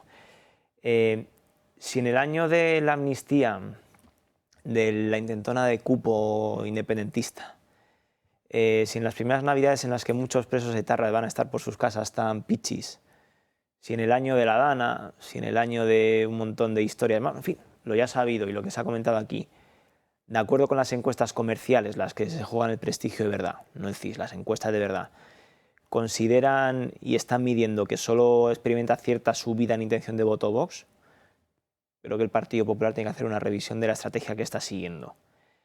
Porque a veces me da la impresión de que, por lo menos desde el Partido Popular, en tanto que es a día de hoy, principal partido de la oposición, en tanto que es es el primer partido de España, intención de voto, no consigues capitalizar todo lo que hemos contado desde el comienzo del programa, es que tienes un problema. Y es que no entiendes seguramente que el poder, sobre todo en el electorado de derechas, el poder no se hereda. Y la gente no te va a votar por el hecho de que el que tienes delante sea muy malo, sino que tienes que ganar desde la convicción y desde la seducción a través de tu propio programa y no del rechazo del programa del que tienes delante. Lo hemos visto con Javier Milei, lo hemos visto con Giorgia Meloni, lo hemos visto incluso con Donald Trump, que no se han limitado a hacer, ¿veis aquel programa que tiene delante? No, y les ha dicho, yo tengo un proyecto, este es el que es, y con esto voy, estas son mis ideales y con ellos voy al fin del mundo. Y ha esperado a que la gente se suba al barco con la ilusión de subirse a ese barco, no huyendo del naufragio del barco que hay delante. Y eso creo que es algo que el Partido Popular todavía no ha entendido. Carlos. Yo soy más optimista. Yo creo que Sánchez le gustaría agotar la legislatura, pero no va a poder. No va a poder por el entorno que tiene familiar y político ligado a los temas de corrupción, más el fiscal general del Estado. Ese es un tema que no hay por dónde cogerlo. A mí me parece que en cuanto empiecen los jueces a tomar decisiones, todo muy razonable, que lo están haciendo en un carácter exquisito todo, lo del mes de abril, cuando se tomó 5 días de descanso, no, se va a ir porque está rodeado de mucho follón, no puede gestionar nada, no puede avanzar con Junts, no puede avanzar con Puigdemont, no puede avanzar en el tema del cupo y del concierto, porque eso sería un escándalo en España y se revelarían, me imagino, que sus bases territoriales. Yo creo que está paralizado y el hecho es que la legislatura la tiene en este momento muerta. No tiene presupuestos, tiene el fiscal general del Estado ahí empurado, tiene a su familia y su entorno. Ábalos, Aldama, lo de hidrocarburos, es que son muchas cosas. El otro día hicimos una apuesta a unos amigos y tal, y todos estaban también bastante pesimistas, como tú. Yo no, yo aposté mis 10 euros de aquí a Semana Santa. ¿Semana Santa? A Semana Santa, yo creo que no va a tener más remedio que tirar. Yo voy a añadirte un elemento, que a lo mejor es más psicológico. Este hombre es un maverick, un tío chapalante, que tiene un alto concepto de sí mismo y probablemente va a llegar a una situación en la que diga: me la juego todas al número 9 rojo, en la ruleta del destino. Porque de otra manera, pues él incluso debe pensar que puede volver a una situación en la que tenga que recomponer un gobierno Frankenstein y le den los números. Ojo, que eso no es ninguna tontería, ¿eh?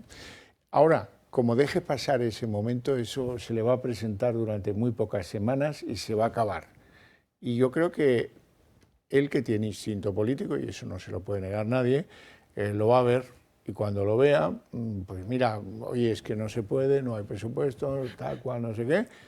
Y además, naturalmente, como todos los que tienen vocación de César, aunque no lleve los laureles, sabe que si él pasa por las urnas y vuelve a salir la posibilidad de montar gobierno, todos los asuntos de corrupción quedan remansados y validados por el votante en que no hubo nada.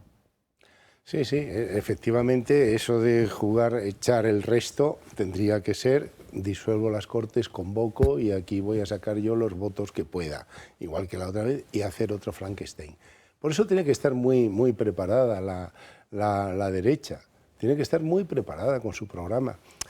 Lo que yo quería comentar es que el discurso de Rajoy crítico de esta forma con Sánchez... De Feijóo, ¿no? De Feijóo, el discurso de Feijóo. Perdón, de Feijóo, ¿de quién he dicho? De Rajoy. De Rajoy, bueno, pues de Feijóo. Se ha traicionado el subconsciente. De Feijóo es muy pobre, desde mi punto de vista. Hay que hacer una propuesta seria a España. Oye, que tenemos unos graves problemas de déficit público, de déficit crónico, de paro, de una juventud que tiene que formarse en los trabajos lógicos, de gente que se está yendo por ahí, los más formados, que tenemos que reformar la administración y hacerla mucho más eficaz, que tenemos que quitar burocracia, que tenemos que atraer inversiones. Yo qué sé, hay que hacer un programa atractivo para que la gente joven vaya y vote, y que el Partido Popular y la derecha diga: venga, hombre, que vengan los chicos de 15 años a votar. Hay que hacer un programa y luego intentar que sea atractivo. Pero bueno, los conocidos, los mejores técnicos del pensamiento político en el mundo occidental hablan de unos principios que aquí se han saltado algunos a la torera. El primero, tener un gobierno a la sombra. El segundo, dejarles actuar con un principio jerárquico que no nos obligue a escuchar a Tellado y a Cuca todos los días, a ver si puede ser, y que sepamos cuál es el referente en materia de... Hoy ha hablado de impuestos, Feijóo. Mira, ha dicho que están para bajar impuestos, lo cual me parece bien. No ha concretado cuáles, porque tampoco es un especialista, pero yo sí quiero conocer al especialista, sí quiero conocer, porque eso orienta mucho. Recuerden, en el año 82, las elecciones que llevaron a Felipe González a la presidencia del gobierno, cómo todos identificábamos a quién iba a ser el ministro, solo nos equivocamos con uno, con el del bichito que si se cae de la mesa se mata, que era un tal Ciriaco de Vicente que le propusieron ser ministro, pero dijo que no le interesaba nada, con un criterio bastante singular y extraño dentro de la política española. Pero conocíamos a Boyer, conocíamos a Solchaga, conocíamos a todos los que fueron relevantes en el gobierno de Felipe González y hacían un trabajo de lebreles. Cuando mordían a alguien en el tobillo, amigo, ese estaba perdido dentro de lo que era el mundo de la UCD. No se alcanza el poder así, sin mojarse. Y para mojarse necesitas un equipo. Esto es gratis, Feijóo. Yo no soy como algunos que cobran a los partidos políticos.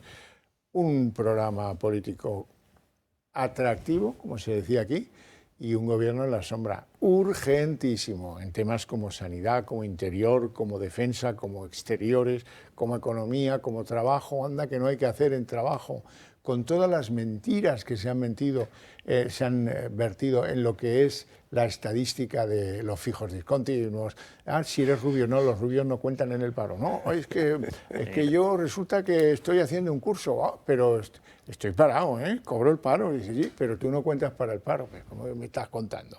Yo es que quedé un poco tocado del COVID y quiero trabajar, pero me gustaría trabajar como mucho 5 horas. Pues a ti tampoco te contamos, pero ¿a dónde vamos a llegar?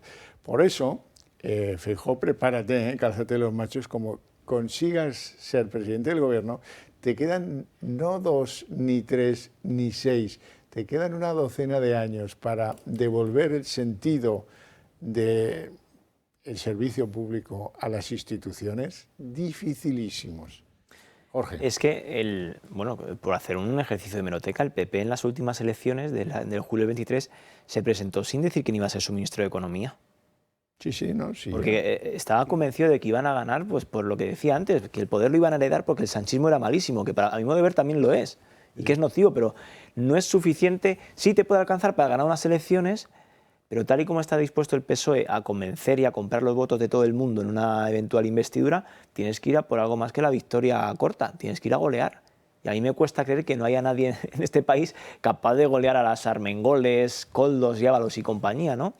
Tú tienes que seducir, o sea, la gente tiene que saber de su alternativa, no ya el ministro de Economía, seguramente también el de Interior, el de Sanidad, aunque esté transferida, tiene que saber qué plan tienes en materia de empleo, qué plan tienes en materia de energía, qué vas a hacer con las nucleares, qué vas a hacer en materia de justicia, qué vas a saber, pues no lo sé, con respecto a las leyes ideológicas que ha dejado este gobierno, de aborto, eutanasia, memoria democrática, qué plan tienes para con las pensiones, que es un elefante en la habitación que está ahí, que asumimos con deportividad que van a seguir creciendo porque somos más, porque vivimos más años, porque los sueldos van siendo mejores y por tanto las pensiones se construyen en base a esa base que sigue cotizando, pero ¿cuál es tu plan de país? ¿Esperar a que el sanchismo marchite y heredar el poder y capearlo? No sé. Sí, no es suficiente decir es que vamos a derogar la legislación sanchista y tal. No es suficiente porque, bueno, un tema que tenemos, el desempleo juvenil, la vivienda. Venga,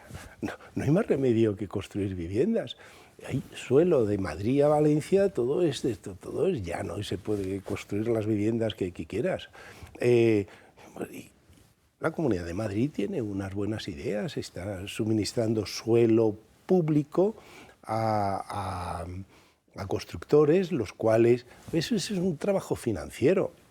Lo construyen y luego lo alquilan a las personas que le dice esto. Y hay que todavía sofisticar más esa construcción y que dé un aval para que el constructor no sea el que tenga que luchar luego en el supuesto de que ese inquilino no le pague la renta. No, hombre, no. La comunidad autónoma, el Estado, el que sea, le tiene que asegurar ese ingreso fijo por si el otro, el inquilino, no le paga. Y hay que movilizar los juzgados en el tema de los llamados ahora inquiocupas, que son inquilinos que simplemente entran y pagan mensualidad y media y dejan de hacerlo. Pero es que en Londres en una semana te han echado. Claro, en Francia es que con la vivienda... En Francia en 2 días. Pero es que estamos jugando este populismo, esta influencia social comunista del gobierno. Es que, bueno, es que ¿qué queremos? ¿Acabar como Venezuela o como Cuba? Claro. Es a donde nos quieren llevar. Pues claro, con la vivienda ocurre aquí en España una cosa que es... no ocurre con ningún otro tipo de bien o de propiedad privada. Si yo a Carlos le robo el coche y me lo guardo en mi garaje y la policía constata que hay en mi garaje un coche que es propiedad de este señor, la policía se lleva ese coche y luego ya me lleva a juicio. Es decir, restituye el bien y luego ya me somete a la justicia.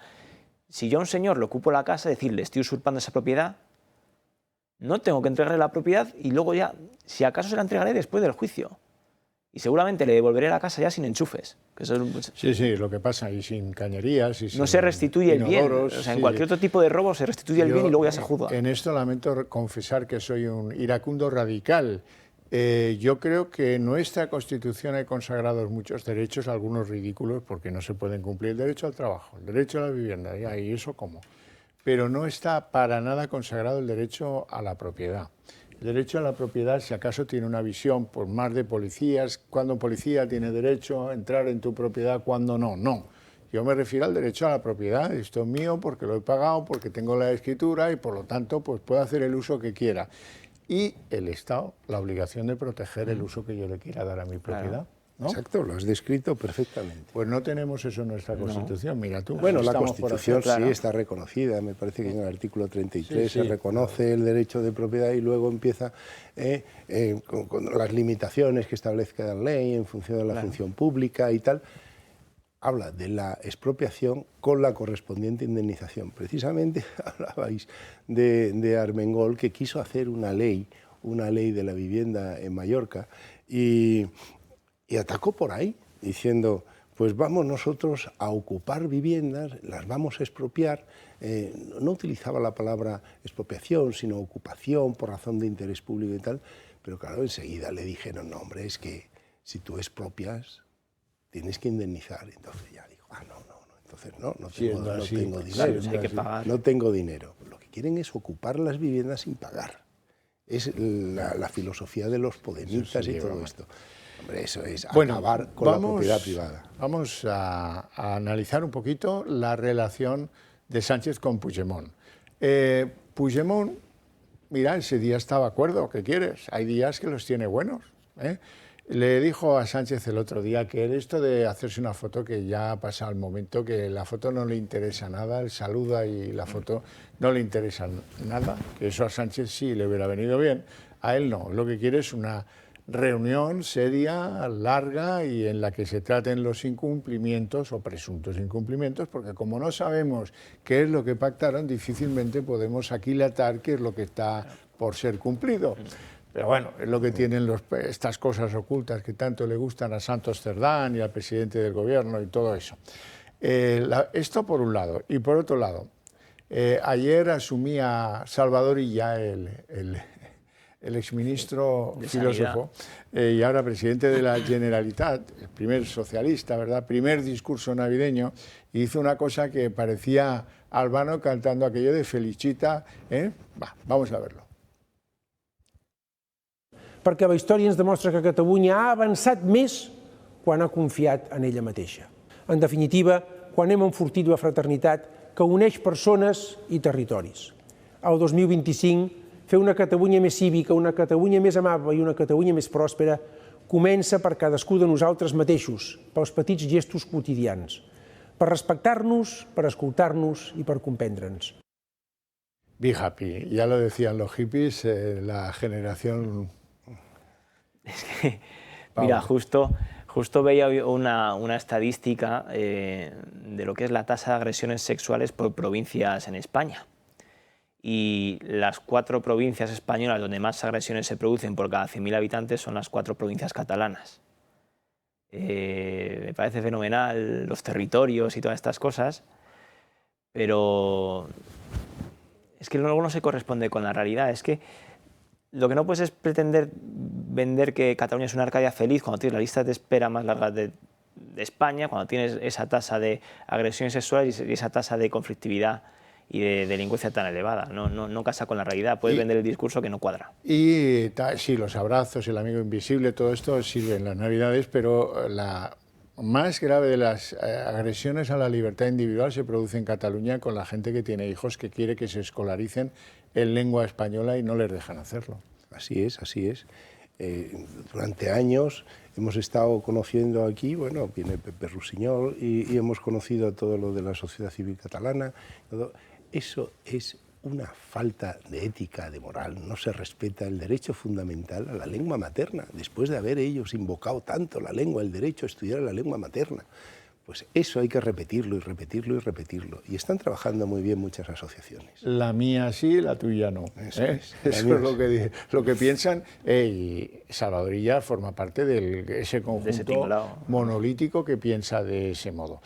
Bueno, estamos llegando al punto final del programa, pero antes yo tengo que felicitar el año a estos dos caballeros que me acompañan, agradecerles su presencia, sus opiniones, felicitar el año a mi equipo, que también ha sido un año difícil para todos nosotros, y felicitarles a ustedes que son la razón, la esencia de nuestro hacer cada día. Nosotros trabajamos para informarles a ustedes, para enmarcarles las noticias, para desarrollarlas, para buscar entrevistados, para buscar opinión, con las que ustedes pues a veces tendrán que descartar alguna de las opiniones que escuchan aquí, pero muchas veces, verdad que les enriquecen. Luego esto tiene sentido y esto tiene valor, y sobre todo este es el camino para extender más rápidamente lo que pensamos que hay que hacer al volante del poder en este país. Muchas gracias y feliz año.